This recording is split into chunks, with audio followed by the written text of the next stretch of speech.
Hello. Hello, everybody. We are just getting set up on the. Oh, there's James. Good bartender, James. Hi. Let's take this little ticker thing away. So we've got about 38 people watching now, James. But hi guys. Some good choice comments already. From Marcus. Good to see you, Marcus. Hanging out. Thank you for helping promote. Thank you for partnering with us as a company, getting the beers out there. Thank you so much. Working over in Jersey. I was going to say Isle of Wight. I was wrong. Sorry about that. Yeah, over in Jersey. So really has been a big supporter and fan of what we do, helping us every step of the way, kind of with feedback and all that jazz and all that. Yeah, and Gemma, some of the teams in there, Sam. So just as everybody's kind of loading up and getting involved, all that hellos and everything are really good to see. You can't see them, can you? I can't see him. Oh, yeah. New Gemma.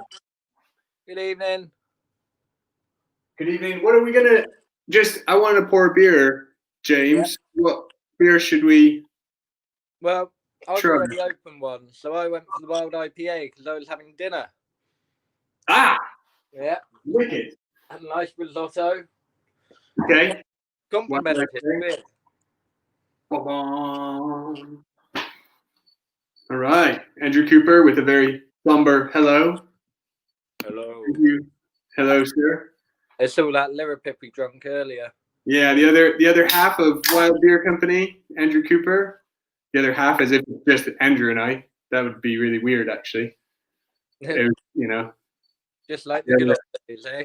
The other 1/40th or something, 1/30th.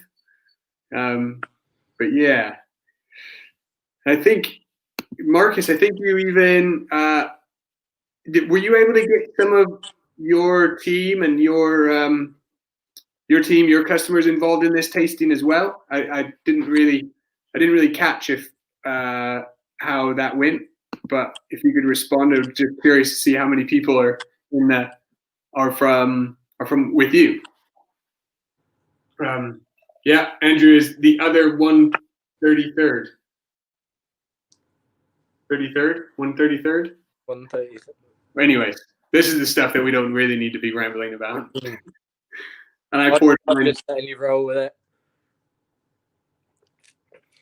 I got attacked by Andrew with a maths question this morning, and I knew all the numbers in my head, but the more he asked me, the more confused I got. So I just said yes. Yes, was that? Yeah. Yes. I'm coming down thinking a lot, and then you thinking a lot, and so I went back to filling mini kegs. Yeah. Someone's got to do it. I bet Laura's jealous. What were you filling them with? Bibble. So what? I love the certainty. This week we're doing a special on Lucky Dip mini kegs. We're not. No, we're not. No, but no, that was pretty cool though. I mean, the mini kegs have been flying out our online shop, and it really is. I filled these ones straight from the tank, and so this is like 15-day old beer. This super, like, it used to be grain and hops and barley 15 days ago. It might be slightly, that's the freshest it would be, but it might have taken a little bit longer for this tank anyway. So it's really amazing to be able to get those beers to people. Brewery fresh beer. Do you know what the brew number was? 1904. That one, I brewed one the other day. That wasn't your brew. And then I followed it through the cellar up into the centrifuge. Cool. Yeah. Kind of tight and spinny in there. But so welcome to everybody in the chat. We've got about 40 to 50 people on between Facebook and YouTube. We're live on both those platforms. And I'm getting a stream of conversation coming through, and I'm going to be putting them up. And how apt for the, yes, putting up, here's an appropriate comment. Sometimes I put up the most inappropriate comments, but I'm putting comments, so sometimes they're inappropriate. Don't try to trick me. Sometimes it's a bit delayed. We try to get to a bunch of the questions, but James and I won't necessarily be able to get to all the questions. That's why we've got a load of people from the Wild Beer family in the chat room, answering questions, being involved, enjoying the evening. So if someone answers a question, don't assume they're just a know-it-all. They might have actually, well, I guess they might know it all, and they might have actually made it. So have fun in the chat room, and also just thank you to everyone who had purchased one of these tasting boxes to enjoy with James and I, and also just the support throughout this whole crazy year. These online tastings that James and I have done have really helped get us all through some craziness and kind of created some craziness as well. I think They've definitely been good fun.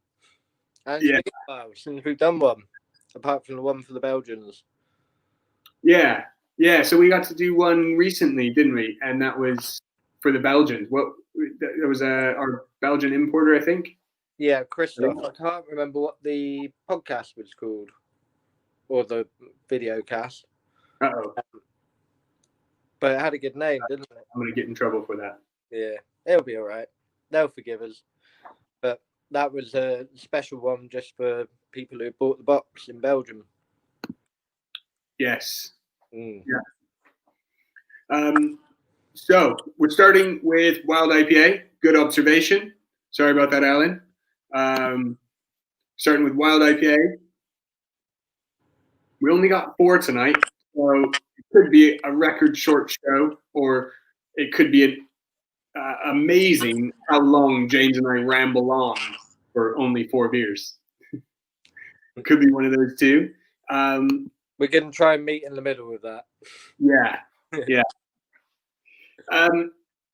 So, James, do you want to open up about Wild IPA? Yeah. So, this beer, when did you come up with the idea? When did you start trialing it? I think it was before the first lockdown, wasn't it? Yeah, definitely. I mean, we started working on this kind of concept and this beer back at the very beginning of this year.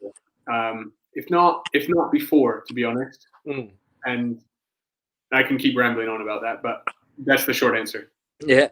I just remember all these trial brews of like IPAs with different yeasts, and really looking at the characters of the yeast as opposed to the hops. And it got to the point where I just thought, where are we heading with this? It was getting quite far from a classic IPA. And I remember tasting it from can the first time and just being blown away by it, how it had all come together, how it had all become what it is.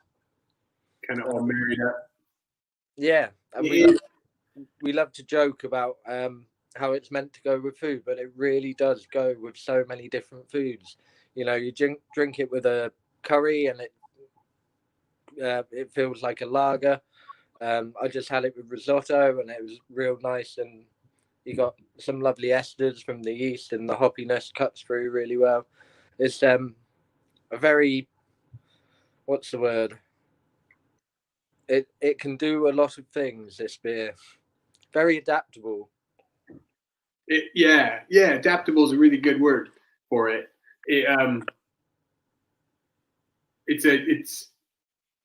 I making this beer kind of that we talk about Wild IPA from the ground up, from the conception of the idea of what we were wanting to do with this beer, what we wanted the end result to be.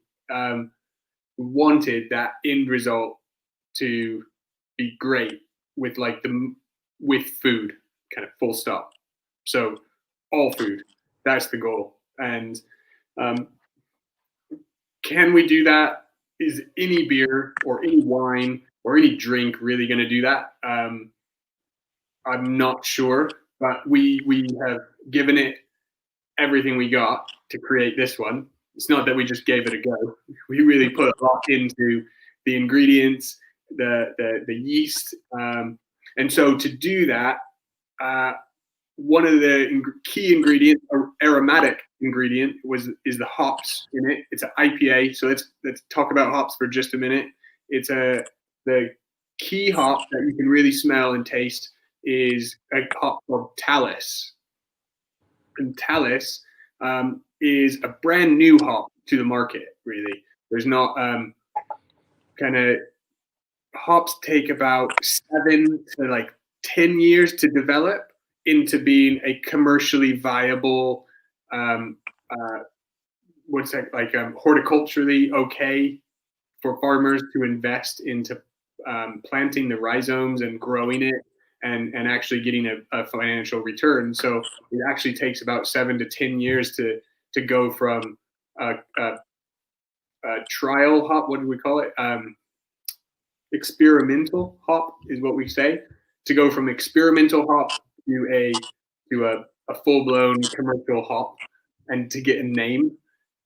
So when we started making this beer back in January, to try it, the name of the hop was actually called HBC 692. So I think the very first labels actually said 692. That's the hop. And as we launched, yeah, it's very catchy. As we launched the beer, it was named. It had hit that precipice and became a commercially viable hop, and they called it Talus. So, anyways, all that's a bunch of faff about hop programs, but we're going to talk about it later. So, kind of sets the tone and we're going to talk about a little bit in Freestone. But in this beer, why use hops? Why find brand new hops? And it's all because of the aroma, all because of the flavor that it imparts into the beer. So what are the flavors? What are the aromas that you guys are getting from the hops? So these will be, yeah. I got to show this one. I like this one. HBC. HBC, not HB. Yeah. So HBC means hop breeding program or company. Sorry, hop breeding company. But that's good.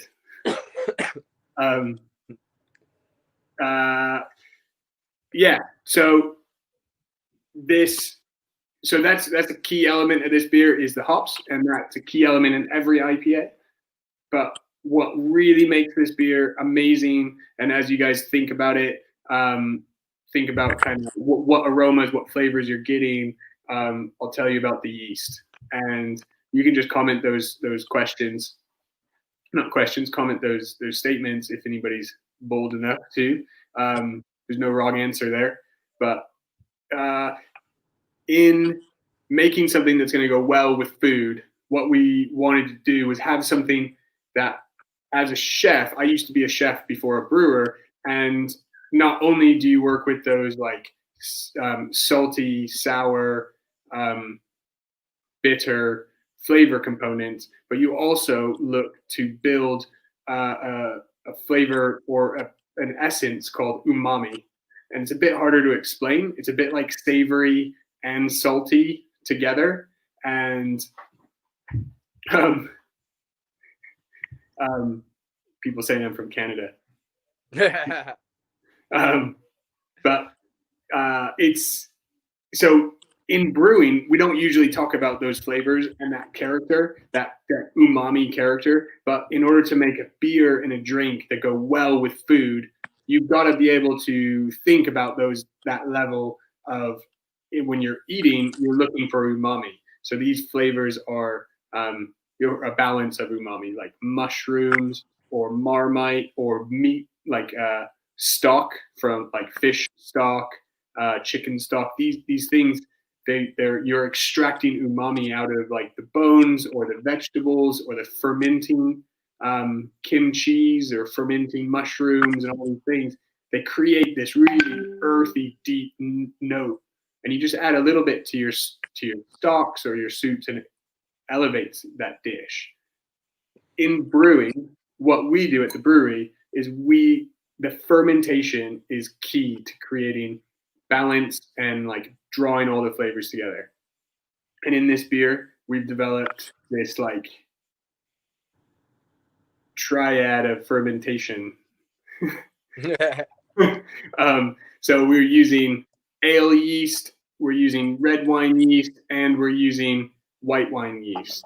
They all three do specific flavors and character to the whole thing. And then fermenting it like a lager, nice and cold. In the cold, yeah. So it's fermented really cool. That's one of the exciting things about this, but because we've used these yeasts with other things, like at least two of the yeast together, and got some really good results from them. But then to be looking at different temperatures and stuff, it's a whole new kind of way of looking at it. Yeah, it really does, and that temperature fermentation really draws out flavors from the hops. It draws out flavors from, or it brings together the flavor from the malt. But if you ferment, particularly this beer, if you fermented it much warmer, like into the low 20s, it would be really full of banana character and much more clovey, very Belgian-y. But we ferment it really cool down in the 15 degrees, and that suppresses those flavors, and it creates some like spicier, some clove character. You get a little bit more zesty, zingy type notes, like Joanne, like you're picking up here. It helps get those flavors from the hops. And Jeremy, you talked about it being similar to Simcoe. It's spot on. It's a very like, I think, pink grapefruit. I find this a bit more like pink grapefruit juice rather than the zesty bitterness that you get from Simcoe. But very like spot on, very similar hop, I'd say. And so Jason, you asked what temperature is that fermenting at? We start fermenting at about 15 degrees, sometimes cooler if it's the summertime, and we let it rise naturally up to 18, if not a little bit more if it's the winter. So kind of brewing is really like, it's handmade. You really got to be that. Our yeast is one of our team, and you got to pay attention to how it's behaving and how it's tasting, how it's acting, and schedule in regular maintenance on the yeast and check-ins. Yeah. What are you laughing at now? I can't see any of the messages we're getting, so I'm presuming it's a message. No, I was just laughing at us thinking of the yeast as like right. Yeah. Do like an appraisal on it or something. Yeah. Oh, great. So we've got Alex here. Alex is our like cellar beast, cellar master. He runs that show and makes sure everything is fermented well and perfect and done fermenting and clear or not clear, depending on what whim I have. And and so thank you, Alex, for getting all these beers. Alex, so in making beer, should we open up the next one and we can keep talking about Wild IPA? Was there anything else we should hit? So this beer was made to go with food. Eat food with this beer. One thing I've got to say, I've tried it from can, I've tried it in pub a couple of times, I've tried it out and about, and the temperature you drink it at makes such a difference. Like if you have it, you know, I was saying like how it goes well with a curry, and it's like a lager because all that spice is cutting out all all your taste That's buds. what you meant. But you've got to have it cold if you're going to do that. You've got, like, there's those esters you were talking about. They come out when it warms up. That kind of balances out with the hops. But if you want to taste the hops, have it nice and cold. Yeah. That's all I've got to say on the matter. Yeah. I miss the banana esters that were in the first one. You do? Yeah. You like them? those? Lovely. It really smoothed it out. Yeah. No, not for me. Yeah. No. I'm not complaining. So for anybody who wants to know this bit, there's the Wild IPA. We do it occasionally in mini kegs. Mini kegs available on our online shop and some retail places if specially requested. We sometimes do that. They're kind of hit and miss. We do it to try to keep the beer as fresh as possible in those. But we do Wild IPA in keg if pubs are open. Right now, they're not really. Unless you're having a substantial meal and don't live in London. Yeah, so eat your Scotch eggs. Yeah. Then 3 30 ml bottles, just because this beer is designed to go with food, and so we wanted to be able to have access points in a restaurant. And some restaurants don't want a massive chunky can next to their really expensive wine on the table. Just doesn't look in place. So we made sure that we designed this also to taste amazing in a bottle and last really well. So kegs, we don't do it in cask except for the mini casks, mini kegs. There we go. Yeah. And we haven't put any in barrel yet. We put some wort in barrel, but we haven't aged any yet. I think that would be interesting. That would be interesting.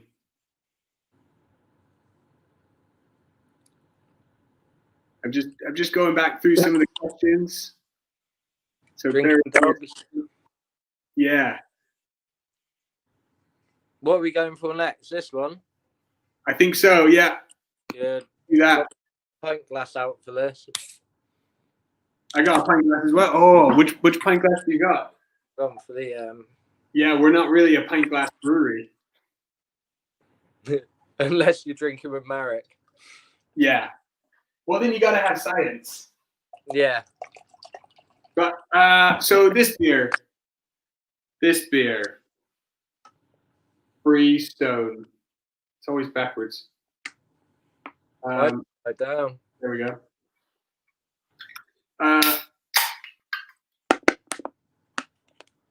Wait, well, first, actually, I get so distracted. There's so many rabbit trails for me to go on.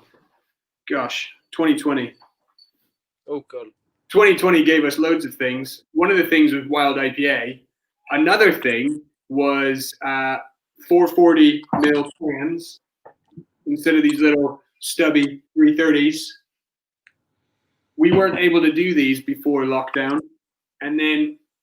But we really found ourselves investing and focusing our sales and efforts. And in order to get our beer to people, we had to get it through the online shop, which meant we had to be able to do larger cans with stickers.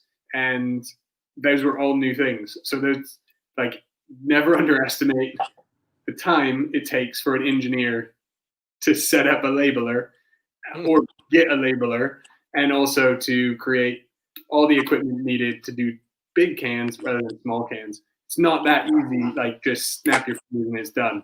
So that was a big deal. That was a big job that that was a job that I worked on. They are pretty straight though. Well done. Well done, packaging team. Yep, pretty straight labels. Andrew's agreeing with you on it. Barrels, barrels, barrels. Yeah. Or is he doing the tune to your new song? He's just trying to get me drunk, cheering me on. That doesn't happen. No.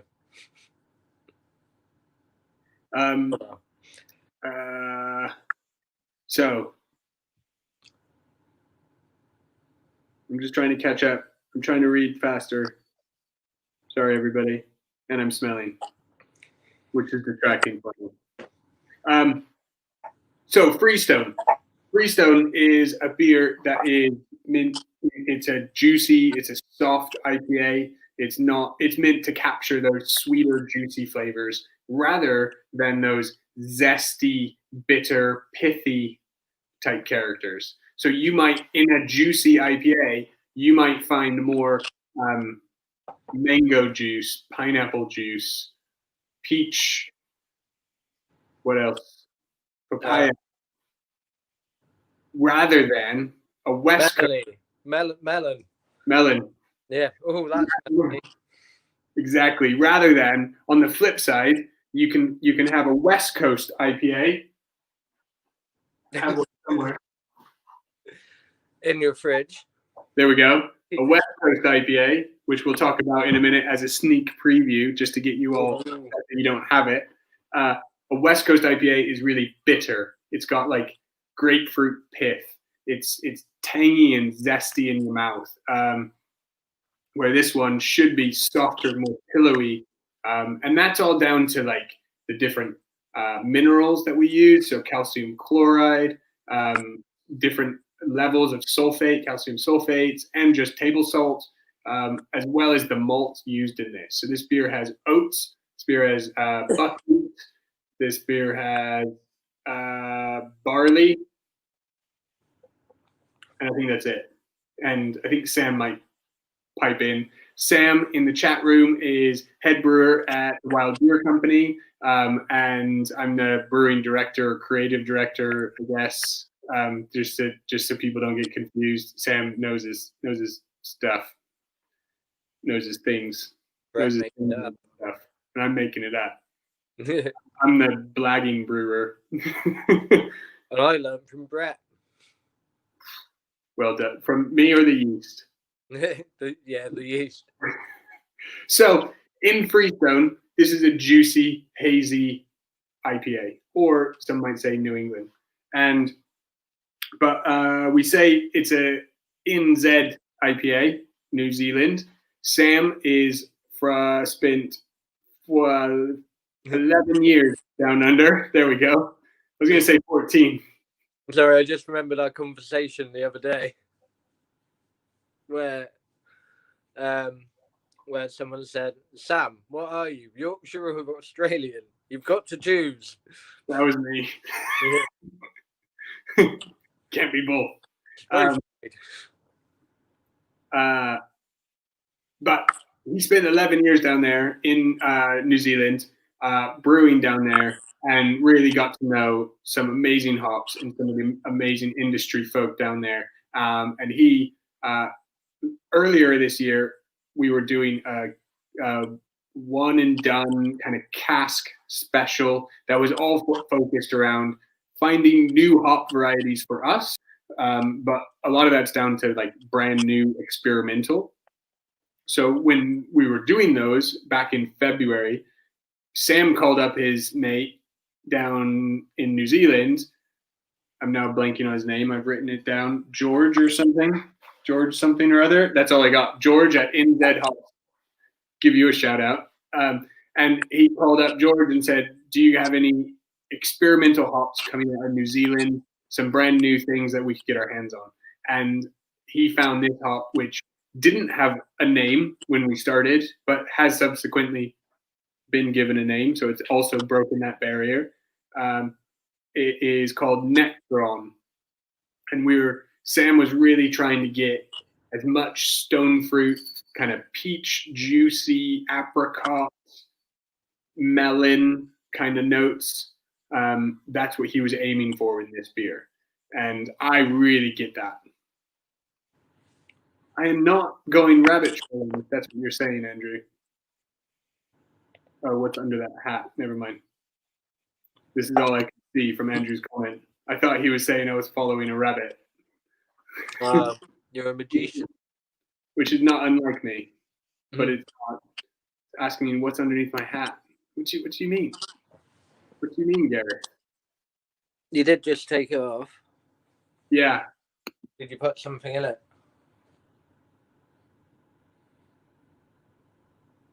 No. No. No. Well. No. Never mind. I'm gonna put my hat on. So, how are people perceiving this beer? Are you guys getting this as juicy? Are you? I mean, we're already getting some good comments that were kind of on the money for it. Velvety. What else? I've got to say, it's very crushable. Very crushable. You know, like a crushable. I'm going to check how strong it is. 5.8. 5.8. Thought it was 6. I mean, it goes down pretty well.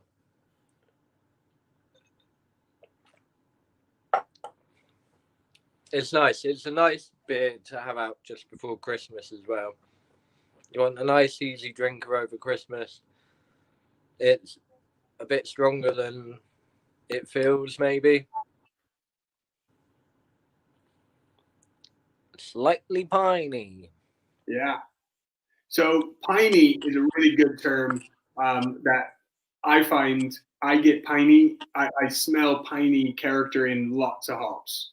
It's one of those descriptors. And that's because within hops, the stuff that we're trying to get out is actually like a resin. It's really sticky, and it's very kind of tree sap, sticky, dank, and it kind of resembles the same kind of character as tree sap in its aroma and texture and everything. And so a lot of hops have it. It's just how much of that actually translates into the beer. And also, yeah, I do want to just say that we did a brief kind of very, you know, we did some awards for this year with the team. And one person who won an award was the man, Mr. James. Just wanting to highlight this one, just for James. Yep. Well, that's why I thought he was cheering me on earlier. Oh, yes. Barrels. Drink. Barrels. That's what I heard. Ah, right. I'm just reading back through the catalog of different ones, but this is great. I'm glad you guys are picking up on the flavors and the notes that we're getting, at least what we're aiming for in this beer, because I really get this kind of overripe peach, sweet peach character that borders line into like that really ripe pineapple.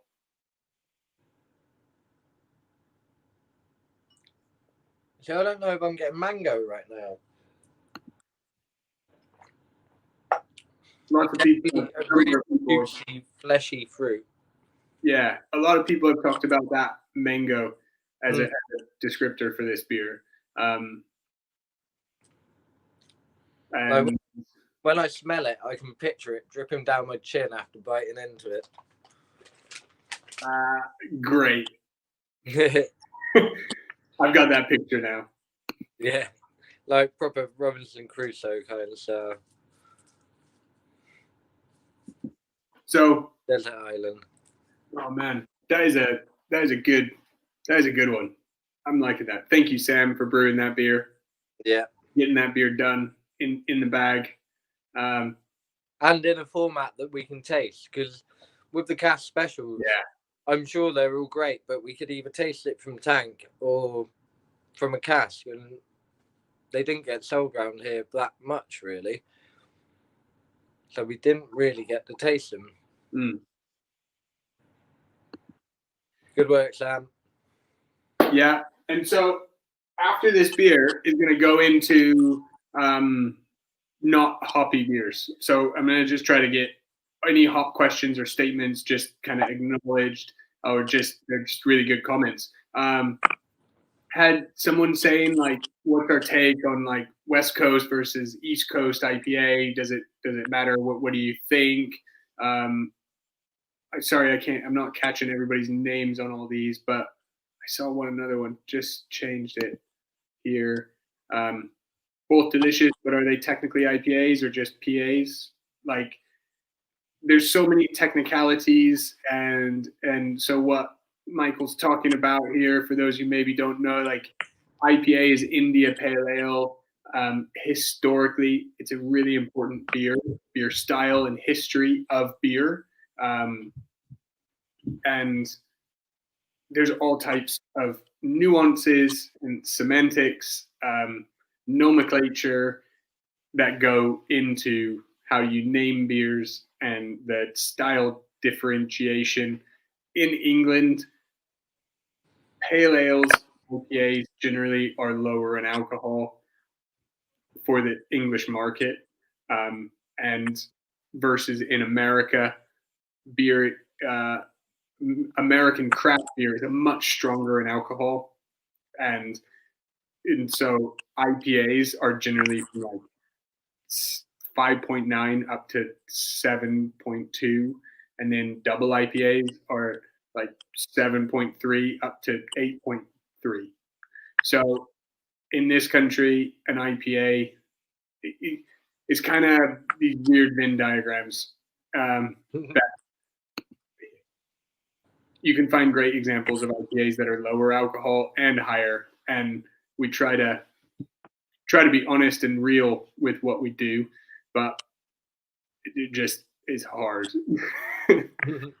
That's just hard. I don't know. Hard to pigeonhole a beer into an exact thing when we really don't strive after brewing to a style and style guidelines unless there's a specific reason to. That's not our bag. That's not my bag. I don't strive to do that. Technically, as a brewer, I do, because you learn so much about hitting a certain style, making a great, as a chef, like learning the techniques of how to make an amazing cheese souffle, but never maybe serving it on your restaurant menu. Knowing how to, you're able to apply those techniques and execution of those ingredients and recipe. You're able to apply that stuff to your own menu, but maybe never make that classical cheese souffle. So that's what the beer styles do, and we definitely strive to make excellent beer but maybe they don't fit into styles, which is often we feel as though we never win any typical beer awards because our beers they're not a style. They don't fit. So they just don't fit the styles. That question has got me thinking about like New England IPAs, because an IPA is meant to last. It's meant to travel across the world. And New England IPAs really don't. So does that mean they're not an IPA? Yeah. That's where my mind's going with this. Yeah, or the West Coast IPA. That does travel. We know that because we've all bought an American IPA from Tesco's and been like, oh, it's kind of all right. Yeah, I don't know. It's a different kind of oxidization in my mind. I think the haze really gives a lot for bad aging. Yeah. So to us, style is not king. Execution on style isn't king, but flavor in your glass is the ultimate goal. Like flavor and aroma in your glass at home or in a pub or in a restaurant, that's the goal. So if we, as a brewer, brewing is a massive team sport, and the goal is getting it in your mouth and tasting amazing. And so does it tick all the boxes to a certain style? Is the lager lagery enough? Is the sour beer sour enough? It's not about brewing the most sour beer or the most to style. It's about brewing the best and the most complex, the most aromatic, and the best execution, and getting it to you. And that's that team sport, because it takes all types. It's getting everything to complement each other. to balance in the glass. So, should we open up some Concorporo? Yeah, well, do you want to do that? I was thinking Trillionaire. I was going ABV. Oh man, I don't know. I naturally went Trillionaire, but I kind of felt that maybe some of the nuances of Concorporo would get lost after Trillionaire. Yeah. Or is it the other way around? No, I do see what you mean. In the smoked cheddar kind of realms. Yeah. Yeah. All yeah. Right. No, I'm done with that. We can do it. We can kind of do it quickly, somewhat at the same time. I mean, I don't. Well, we've got 20 minutes left before I want to go. Yeah, fine. I've got shows to go to. I'm off to see a band. What are you talking about? It's lockdown, isn't it? Yeah. I'm just going to drop the mic and walk out if we're not done. And yes, thank you. Thank you, James. Not you, James. Oh. I'll thank you later. I can't get my wax off. Hang on. He hasn't even got a face, let alone a hat. I know. Do the old how to take the wax off, because I've done classical thumbing. The old orange peel technique. Yeah, so I'm going to do the table knife technique. Non-sharp knife. So it doesn't have to be sharp. I'm just going to go and grab a opener of some kind. What you want to do is just cut right underneath the bottle cap. Just on a little bit, so it doesn't have to be all the way around. Now, just cut underneath it to make kind of a little happy face. And that should come out. Now you can use a bottle opener to pop that off. I don't know if our new amazingly cool bottle openers, look at that, they stand upright. And best of yet, they're made out of barrels that James once held beer in. And James, we should definitely make some bottle openers out of finger crusher. Maybe. Well, he's doing pretty well at the moment. Yeah, but you know what I mean? We need to make some... show off my beer table quickly. Oh wow! Did you make that, James? No, it's been in my life as long as I can remember. I think I've got loads of barrel paraphernalia knocking about the house, and yeah, it's an inverted barrel. I wish I'd done that. That is pretty cool. So this bottle opener did not work on this bottle. This is not good advertisement. There we go. It worked. It did work. It was just being a lighter. So look at it. The lighter didn't work on the bottle. Hold on. There we go. So as you guys will quickly realize, if you haven't already, this beer is completely flat. It does not have any carbonation. Don't freak out. Don't complain. Or you can complain, but we'll just tell you that don't worry. We did it on purpose. Yeah. I completely forgot about that. I thought the lid was going to pop off.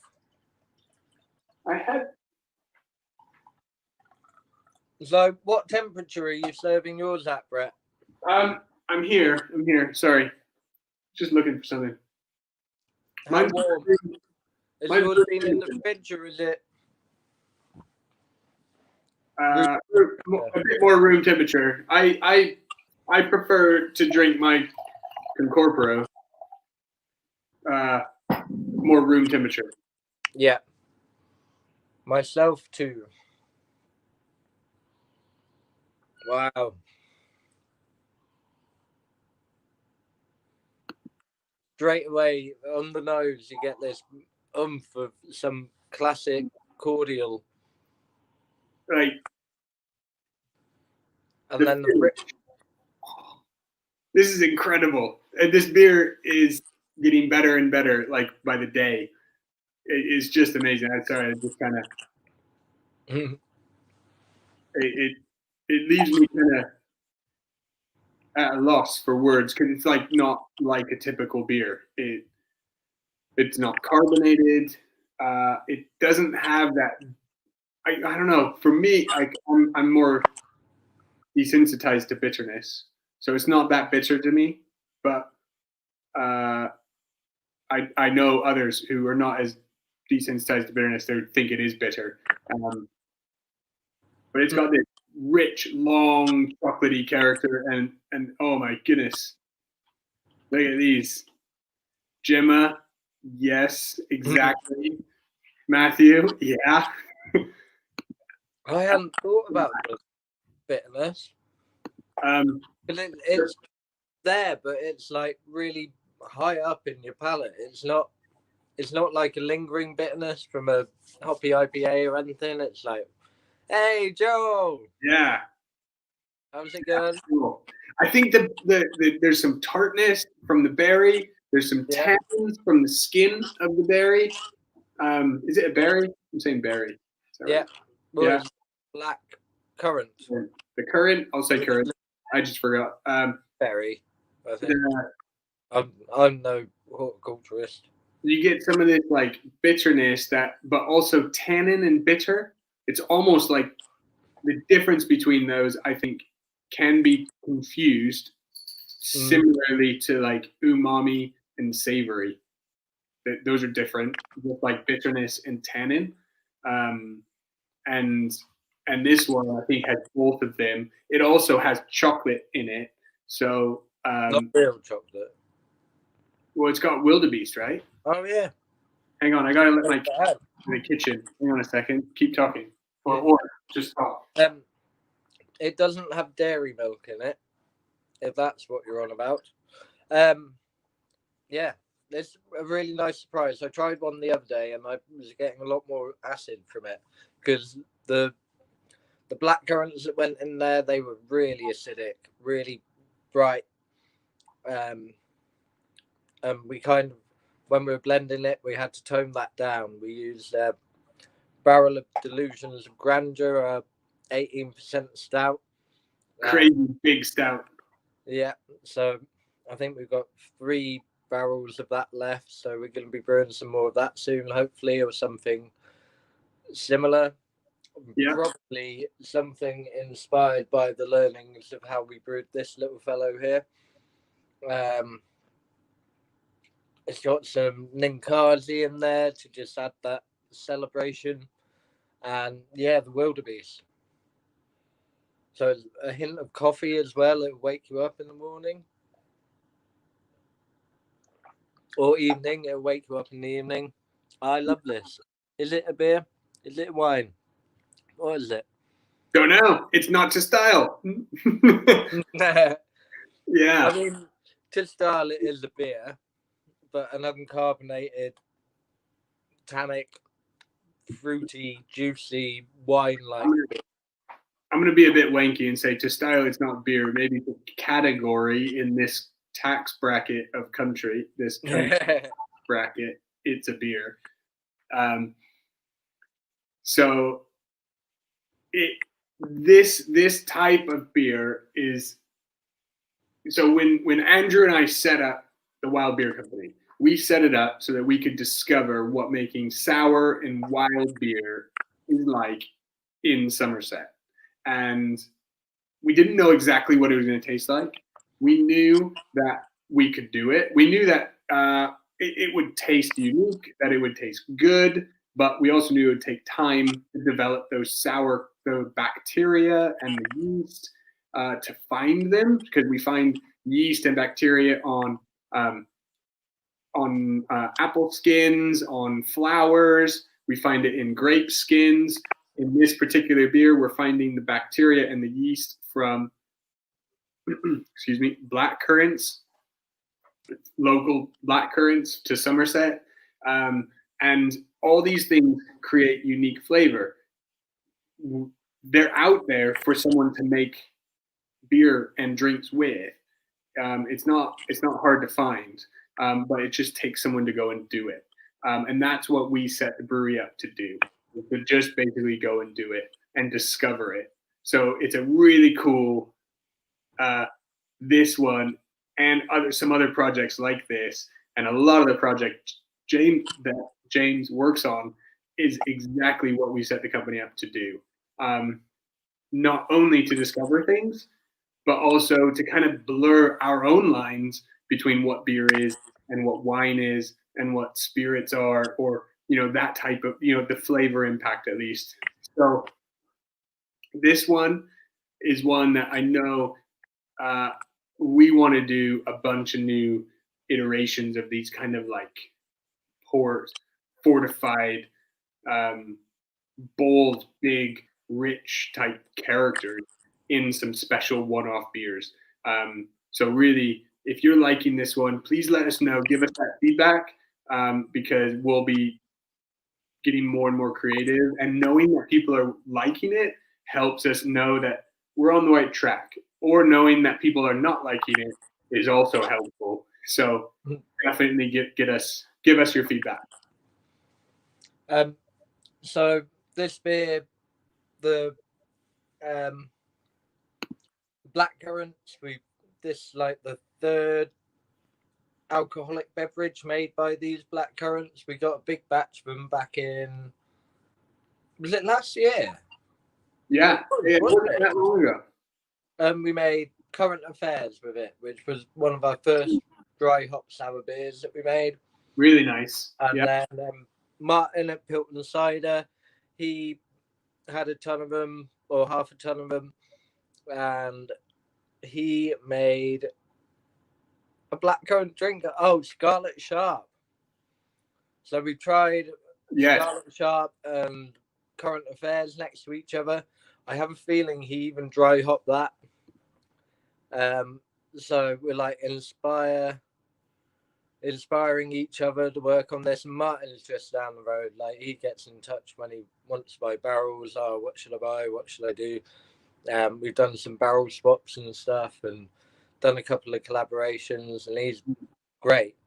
And it was over a year and a half, 2 years ago, that he got in touch and said, "Oh, I'm getting some, gonna get some blackcurrants from a well-known blackcurrant producer, or a producer of well-known blackcurrant cordials."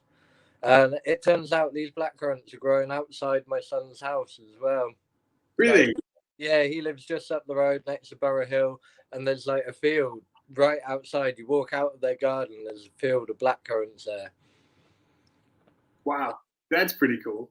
Yeah, and then the Morello cherries just up the road, and that's where we got the fruits for Overture. And what was it? Oh, the cherries. Oh, the cherries. Yeah. Oh, the cherries. Oh, the cherries. Oh, the I cherries. just want to say, a food pairing, a nice a nice cookie. A nice dark chocolate cookie, dark and light chocolate cookie goes really well. Yeah. Yeah.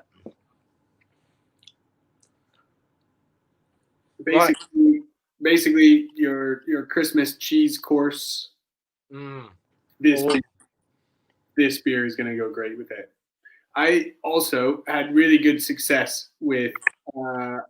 I opened it up after we bottled it and everything. Oh, I took it home, opened it up. I actually wasn't that pleased with it. I was massively disappointed, actually. This keeps improving. And like, honestly, I haven't seen a beer improve like this since this. But what I was trying to say was, I opened it up. I just had a sample because I wasn't drinking that night, but I needed to sample it and taste it because it's my job. Yeah, my goodness. And I left it in the fridge with the cap on. Just put the cap back on, and it held up really nicely, and it evolved really positively. And I think that's something to do with kind of this kind of oxidized, higher alcohol. There's no hops in there. You're looking for kind of oxidation to happen, and that's going to develop the flavor. in beer, oxidation is really bad in general, but in making ports and Madeiras and certain types of wines, in spirits, all this other flavor spectrum of drink, oxidation is amazing and it's really good. And so what happens, what I'm really interested in and what I like to work with is like taking some of these thoughts and these techniques and going, what happens if we use oxidation in making beer to a positive extent and intentionally oxidizing it? And so those are the types of things I'm interested in. Sorry, I'm going down more of a geeky rabbit trail. No, that's something that we forgot to touch on with the Wild IPA as well. Not oxidization, but autolysis, and using like complementary yeast to really work on the body of the beer and stuff. And like my job has been to work with off flavors and make them on flavors. I don't know if I understand on flavors, but the off flavors, I'm all over them. Was that saying there? It's just some feedback, like not giving it all the like, not just being crazy about it. And it's a really good point. Like these beers, James and I are going crazy about, and a bunch of other people, this beer. But it's a really good point that not every beer is made for everybody. But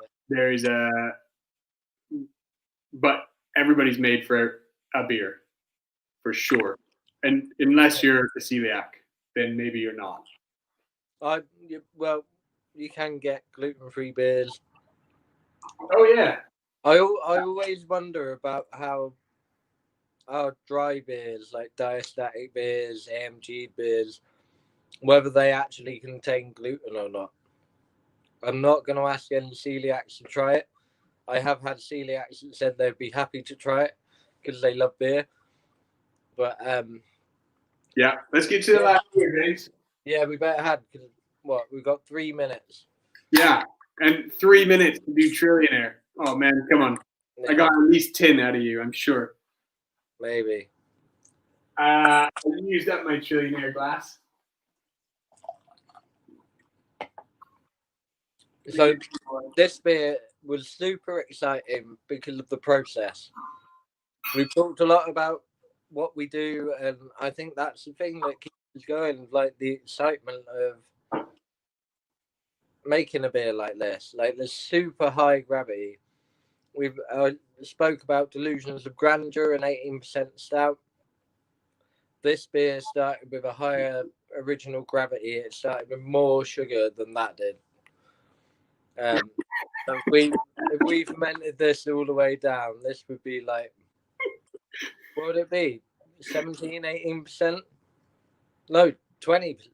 It wouldn't go past 18, would it? I don't know. I'd have to look at that. I don't know. We'd have to distill it. It would still be sweet if we fermented it down to nothing. I was just liking how I chose the biggest bulbous possible, and you got the smallest version. Is that a gin glass?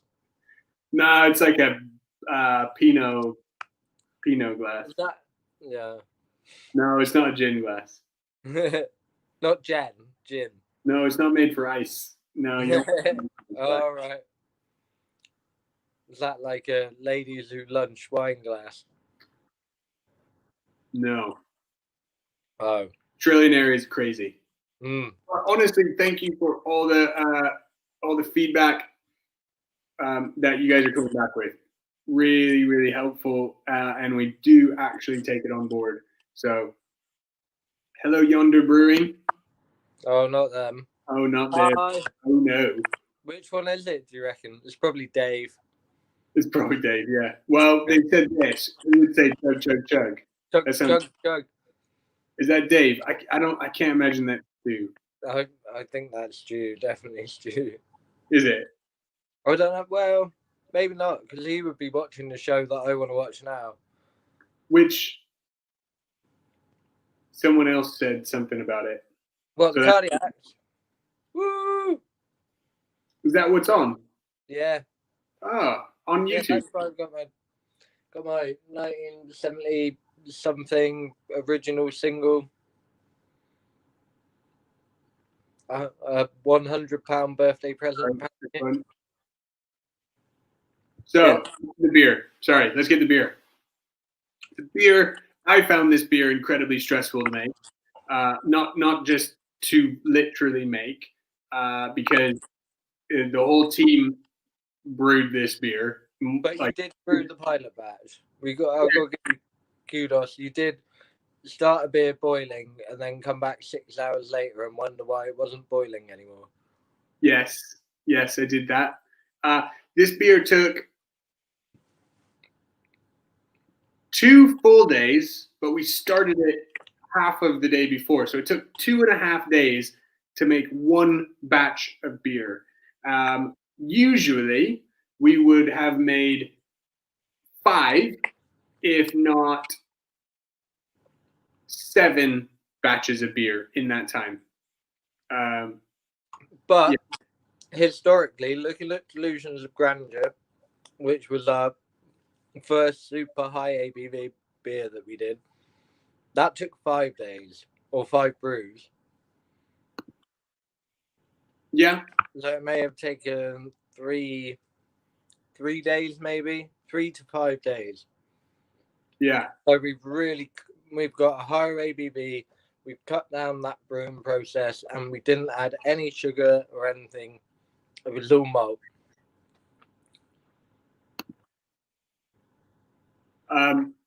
Is it Dave? Must be Dave. Yeah. Well,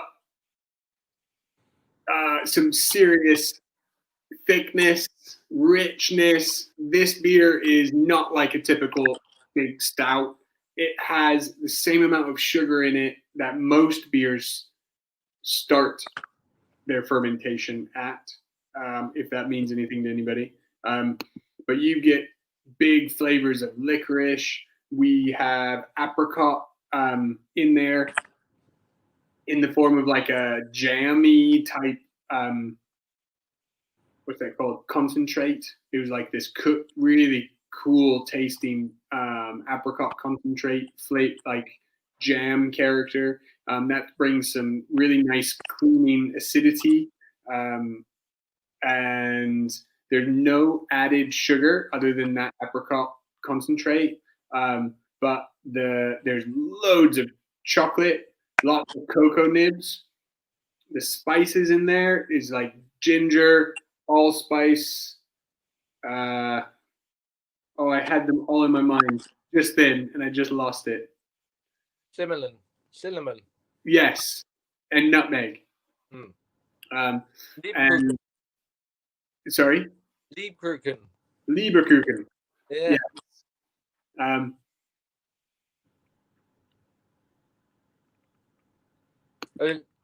What Thank you were saying about the residual? Who was it? I think it was Dave. Yeah. I don't know. It did. No one said. But yeah. I think it's probably Stu. It's not Stu. No, because he's watching the thing that I want to watch. Come on. So, what you were saying about the residual sugar left in this, that's enough to make a, 7% IPA. Yeah. Oh, definitely. You could boil this off, boil out the alcohol, start again, re-ferment it, and make a 7 to 10% beer. Oh man, these comments are coming in thick and fast. Thicker than the beer itself. Really? So inspired. So our lab technician, lab hobbit, how she goes, what she goes by, Laura. She loves imperial stouts, and loves imperial stouts, meads, hoppy beers, crazy beers. She's quite fond of beer, I think, on the whole. It is Stu. He lied. Liar. I knew it. So watching Cardiacs.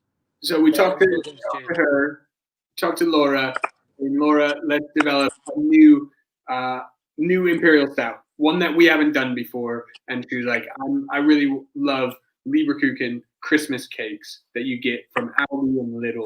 Yeah, so these are like this ginger cinnamon cake wrapped in like often like a dark bitter chocolate with kind of like a apricot jam, raspberry jam, blackcurrant jam type thing in the middle. And I was like, sounds great. I've never had these. So she went out, bought them. We had them together, shared a lebkuchen moment, and then got brewing. And then got brewing. But didn't you have a competition? Didn't you have a stout off? Yes. Yeah. Well, so we brewed a beer. We brewed a base beer, and I really wanted to use coconut. So we brewed this base beer with no spices.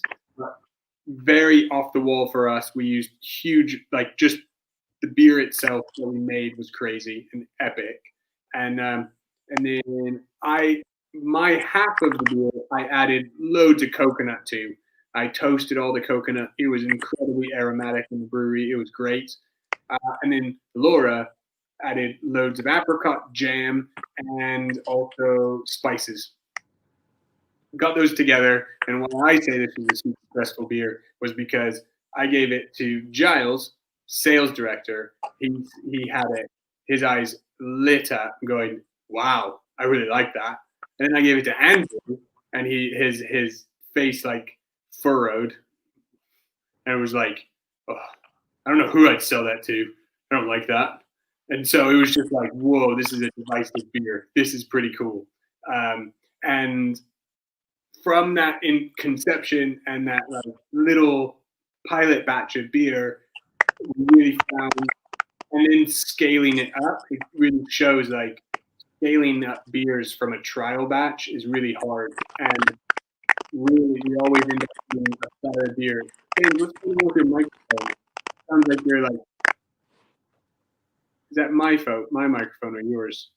I don't know. I think it's not happening now. I do not know. So it was a beer to make. Maybe it's mine. Maybe it's because we need to finish now. But well, James, I'm happy to finish. You want to head off? Mm-hmm. So thank you very much, James. Thank you very much, guys. It's been a pleasure talking to you all, and drinking this beer. It is good fun having a job like this. Yeah. It is. James, where is this cardiac show going on? What do I have to do? They are doing it live on YouTube. The singer Tim Smith, he died. He had several cardiac arrests and stroke in 2008. And then he was in a wheelchair and not very good for years, and then passed away this year. And they're showing some gigs from, I think it's a gig from 2005, where they're playing songs from like the 70s and 80s. So this band has been about for years. They make the most like Marmite umami music you have ever heard. And they're just wonderful if you like that kind of thing. So what do you search for this gig? Cardiacs. Okay. I can't remember what it is, but if you go on YouTube and find their YouTube thing, or go on Facebook, search Cardiacs, there'll be a link. It's great. It's great stuff. It's better than listening to me and Brett. The shouty and bangy with the drums and the guitars. It's great. We make some pretty Marmite-like beers. Actually, someone said Marmite was one of the flavor descriptors to one of them. I can't remember which beer it was, but that would have been the toast beer. Marmite on toast. That was a joke. Anyway, I understand. So this is like almost like a cult band. We have 3 Cardiacs bands working in the same brewery. That was me, Mike, and Stu. And you don't get that often. Like, I only know 8 people that like the Cardiacs. I know a lot of people. Do you? Yeah, like 12. Wow. So the people who like the Cardiacs is actually a high percentage. Well, yeah, if you put it that way, yeah. Anyways. Anyway, right. Thank you everyone for tuning in. Thank you. We'll be doing another one. Thank you. And think you were going to talk about Madness, weren't you? Yeah. Yeah. Yeah, thank you. I was going to forget about that, but cheers. Adios, man. Cool. Catch you later, guys. Thank you. Goodbye. Mwah, mwah, mwah. You got to hang up. Right. Oh. No, I got to hang up. You. Okay. All right. So, just finishing the night. I'm sorry I didn't get to all the questions. It was a riveting conversation with James and me, so I didn't get to all of them. Sorry about that. All the questions or comments. Have you ever used? Ooh, I should have put this one up for James. Have you ever used Galaxy in a beer? So James and I were going to tease 2 beers to you guys. One was called It's a Ripper, and Ripper stands for Raw IPA. We do a number of IPAs, but so does all of the beer industry right now. And Raw IPA. So what James conceived this concept of a beer where we brew the beer, we mash it with the grain, but we don't boil it. And he ended up boiling a very small, like only 100 liters, and then blending that 100 liters into 3,000 liters to give some bitterness. But as a whole, it really wasn't boiled. So it's a raw beer. And that was a project that James worked on for a big part of last year or this year. And that's going to be coming out in January. And the beer that I was going to tease was, do I have it? Yeah. I got it in my nifty fridge. Madness IPA. Yes, this one. So, why I said Galaxy, why I talked about Ripper was because Galaxy is the key hop in Ripper. And so if you're interested in what that tastes like and what it's like in a beer, Ripper is going to be available kind of mid-January 2021, which is crazy because I thought we were also going to see actual hoverboards in 2021, but instead you got me in a hat on the internet with beer instead of Back to the Future hoverboards. So I'm going to show you Madness IPA because I'm just this is a great follow-up statement. Literally thought you were talking about the substandard chocolate. No, we're not talking about the chocolate, and sorry I didn't explain it, but Galaxy is a specific hop grown in Australia, Tasmania area of Australia, and it's got some piney characters, definitely, but I get big pineapple and tropical fruit flavors from it, from Galaxy. Just gonna grab this glass. So I really wanted to pour it for you guys because Madness is gotta be, if we're talking about styles of beer, Madness has gotta be one of my top 5, if not one of the top, if not the top 2 styles of beer. This is a West Coast IPA, and it's fallen out of style, out of love, style being used a lot in this tasting. But as you can see, this is sat around a little while, so the head isn't really there. But you see, you can see my eyes through this one, and you can't see anything. West Coast, East Coast. West Coast IPA, born and bred on the West Coast of America. It's designed to be bitter, designed to be clear, really aromatic with citrus, grapefruit juice, grapefruit pith, not really intended to be juicy and tropical. I love this beer. This is one of my favorite beers we've ever made, and this is this has given me a lot of joy making and tasting this beer. It really is a good West Coast, bitter, aromatic, full flavored, 6.5%. It's got a really good English golden promise from Simpson's malt. Gotta love it, but getting a lot of love for the West Coast.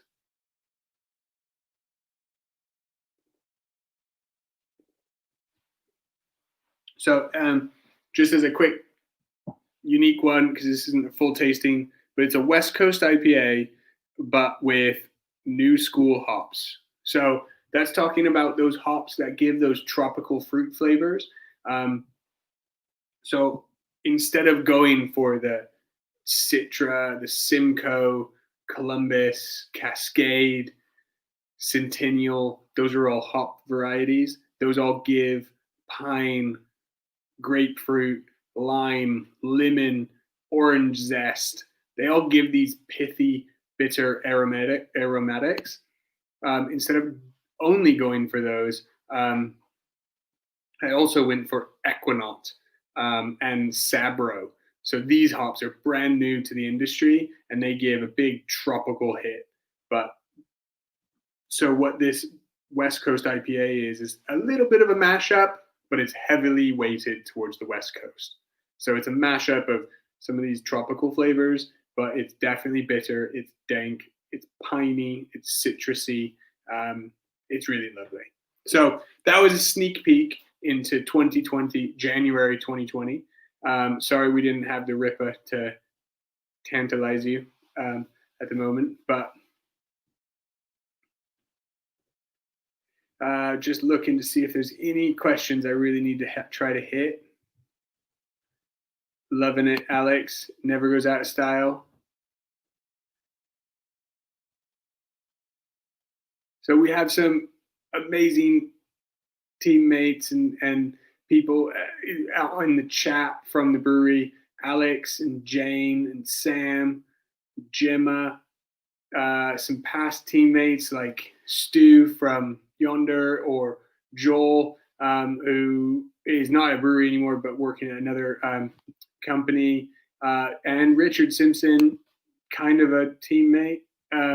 He's definitely a teammate. All of our beer starts with malt, and malt comes from Richard Simpson or Simpson's Malt. Amazing, great stuff. Guys, thank you so much. Really looking forward to doing more tastings in 2021. Sorry. So if you are liking this stuff, please let us know by either taking the time to send us a little message or hitting subscribe, joining into our email list, because we do have, you definitely get the best up-to-date news on specials in this Christmas period. We have been unapologetically bombarding anybody on our email list because we just have so many different special and unique beers that we've created in 2020 that we wanted to make sure to get it out to you for the holiday season. So thank you for putting up with stuff. Putting up with that, because it's also been a lifeline to the brewery. And thank you for putting up with us in all of the internet conversation, in the hokey stuff that I've been saying and doing on social media. Thank you so much. It has been a lifeline to keep the company going. The truth is, in March, about 60% to 70% of everything we did was in keg, and that just completely dropped. So basically 70% of our whole revenue just disappeared.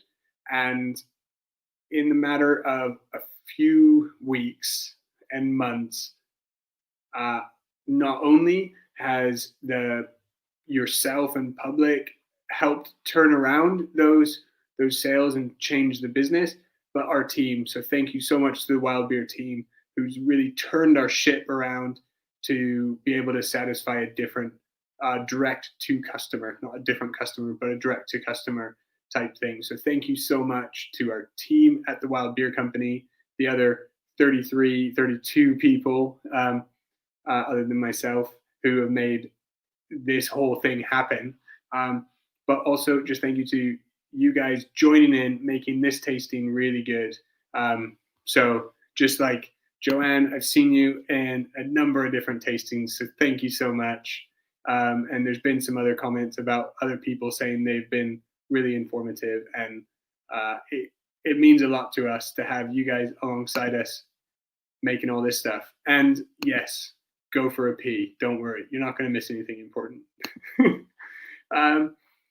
And guys, if anybody wants to do these types of things with their businesses or with their clients or companies, or just a extended group of people, we're more than happy to set up a private tasting and tasting boxes with you and your customers, or you and your team, or you and your family, depending on what's going on.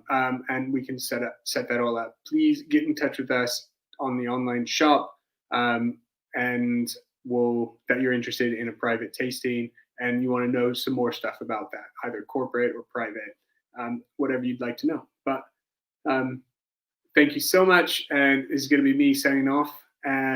Enjoy the rest of your night, and have lots of fun.